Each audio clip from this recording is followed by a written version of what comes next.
Well, do we have viewer mail? It's true. We have viewer mail. First time ever. Thank you. We're getting more viewers. And It's a historical peak, so look for that. Yes. So send in your questions to us. You can send them to Doug@riskandrewardtv.org, and I will try to get to it, like I'm going to get to this question right now. Okay, this question is from Shimming in Mountain View, California. Thank you for your question. And the question is, why haven't we seen inflation triple since the Fed tripled the money supply since 2007? Excellent question. That's excellent. And then the follow-up is, shouldn't we see at least some jump in the CPI? And also, where can we find data on the money supply? That's right. So this is all a great question. It all kind of moves together, so we're going to try to answer it all. CPI is the Consumer Price Index, which is a measure of inflation and rising prices. And so let's start with where you can find data. So I like the Federal Reserve. They have, you can see here that the Federal Reserve balance has a reserve bank credit of $2.3 trillion. Used to be about $800 trillion. So the Federal Reserve, they have a FRED database, which is Federal Reserve Economic Data, and you can check that out online in a Google search. Plus, I'll put a link to it in the show notes. So that's where you can see how money supply has moved over time. And of course, it has increased. In fact, I can go very quickly and show you the Federal Reserve data sheet on the adjusted monetary base. And as you can see here, the monetary supply in late 2009 skyrocketed quite large due to the panic due to the real estate situation. So go to the Fed, you'll get all the data that you need. Real data. Real data. You'll get good data from the Fed for sure. So let me tell you just a little bit more about why I think inflation hasn't gone crazy with all this money out there in the system. So the first thing we have to discuss is how the money gets into the system. The Fed can create money out of thin air. It simply presses a button and says, look, there's more money in my account. Now, we all can't do that. I could do that. Yeah, Boy, we wouldn't be nice. here if we could do that. Okay, so we can't do that. We have to have somebody else give us their money. But the amount of money that's total in the supply of money is controlled by the Federal Reserve. So they can create money out of thin air, which is why your money says Federal Reserve note, right? So it's simply a promise to the Federal Reserve that you can pay your bills with it. And so you take money and you pay your bills. Well, the Federal Reserve, when it takes money and goes out into the market and buys something, it gives somebody money and it holds on to whatever they buy. So typically they buy short-term treasuries. Well, in this most recent debacle, stimulus plan, they went out and bought mortgage-backed securities. And so they took 1.1 trillion or so and they bought mortgage-backed securities, and that had an impact on the money supply by putting more money in, and then of course they're sitting on these mortgage-backed securities.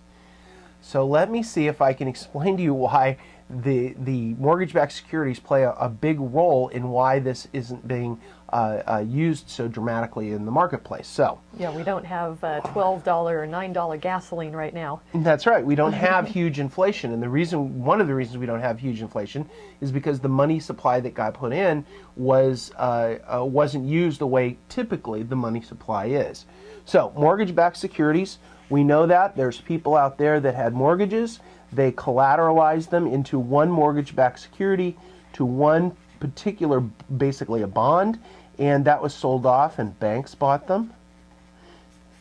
And the banks gave money to the company that securitized the mortgage-backed security, and that funded the home loans to the purchasers. So basically you got your loan, if you had a loan, you got it sold to a securitization, and then some investor bought that. Well, with the banks were holding on to all these, when they were making money on them, that was great. When they started losing money and the market went down, the Fed came in. And the Fed started buying all these mortgage-backed securities, 1.1 something trillion of them, which is a lot of money. And so the Fed bought all these mortgage-backed securities, and they gave the banks the money.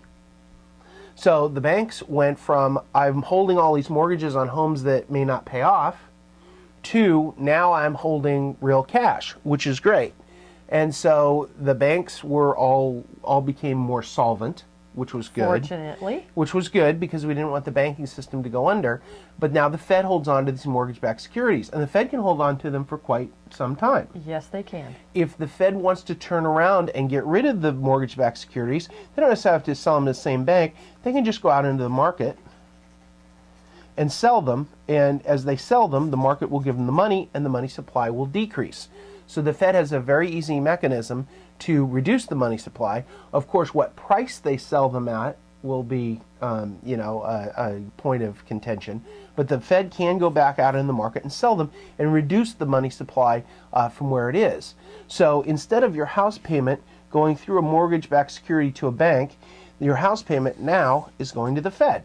And so the Fed gets your money, and as you make your house payments, the money supply starts to fall. And we discussed this last week.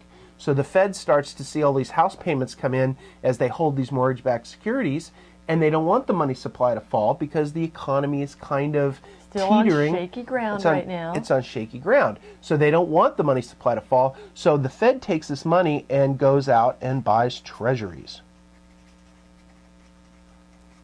So the Fed's out there, takes your or whoever house payment money, and instead of holding it and reducing the money supply, goes out and buys treasuries, and they get the treasury certificate. So instead of holding a money-backed security, a mortgage-backed security, now they're holding longer-term treasuries. So they seem to be purchasing 10 years right now. Yeah, they're purchasing a bundles of them, but they're still not trying to reduce the money supply. And one of the things that the question from Shiming has is, why didn't prices go up? Well, as they bought these mortgage-backed securities, they gave the money to the banks. The only way inflation would happen is if the banks took that money, turned around and lent it out to people that went out and spent it. And that would increase demand. Banks aren't lending too much right now. They're still holding on. Banks aren't lending too much, but not only that. Now think about this. If you had a bank, and I'll just give that a B, and they had 40-to-1 leverage, which wasn't unusual. So the leverage was 40-to-1. They borrowed $40 for every $1 they had in it. So they got $1, and there's $40 of borrowed money, and they go out and buy a mortgage-backed security. So they only have $1 in this mortgage-backed security that the government bought back from them. So when they got the money back, what did they do with the money? They turned around and gave it back to all of the people that they had borrowed it from. So in essence, they didn't get all that money back to they just repaid. To be able to lend it out to others because it wasn't their money to begin with. They only had $1 of the $40 worth of mortgage-backed securities. So what they did was get their money back, keep their $1, and give everybody else their $40 back, so the whole system wouldn't collapse, which is fine. But it also explains why they didn't turn around and loan all this money out to other people and have this multiplier effect, which would create significant inflation. You obviously saw the money supply go from, say, 800 billion and change to 2.3 trillion, which is an incredible supply of money. But we were just repaying loans that everybody had that they already expected to get back. Now they have to go spend that money. Well, they're not spending it. They're taking that investment money and putting it back into treasuries, which is why treasuries are at all-time low interest rates and high prices. And so when you think about this, the mortgage-backed security that went to the Fed, and the Fed went back and gave the money, and the money went back to the bank, and then the bank gave it back to their investors, or whoever they borrowed it from, which could be other banks. So they all got their money back. And so this is called deleveraging.